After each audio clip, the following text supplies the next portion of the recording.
Sementara itu ribuan supporter dari berbagai klub sepak bola berkumpul di Stadion Mandala Krida, Yogyakarta untuk menggelar aksi solidaritas tragedi Kanjuruhan. Momen ini digunakan sebagai ajang perdamaian di antara komunitas supporter di Pulau Jawa yang sebelumnya kerap terlibat bentrokan maut.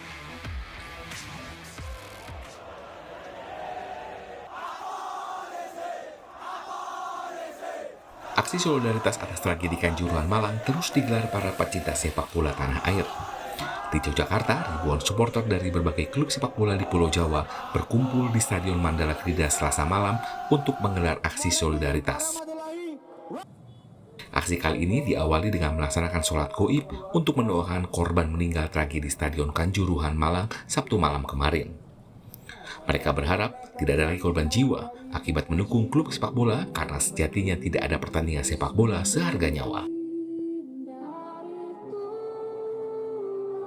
Selain itu, momentum aksi solidaritas ini pun digunakan sebagai ajang deklarasi damai antar komunitas supporter yang kerap terlibat pertikaian hingga bentrokan maut.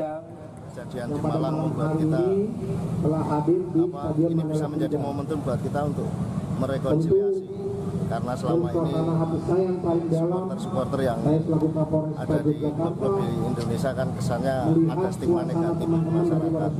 Banyak kita dapat bersatu dari semua rivalitas, dari Jogja maupun Solo ataupun Sleman, kita dapat bersaudara menjadi satu lagi.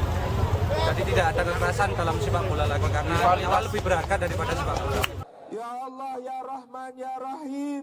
Selain sholat goib dan deklarasi damai, aksi penggalangan dana untuk para korban Stadion Kanjuruhan Malang juga dilakukan oleh para supporter. Makil Aryawan, Kompas TV, Yogyakarta.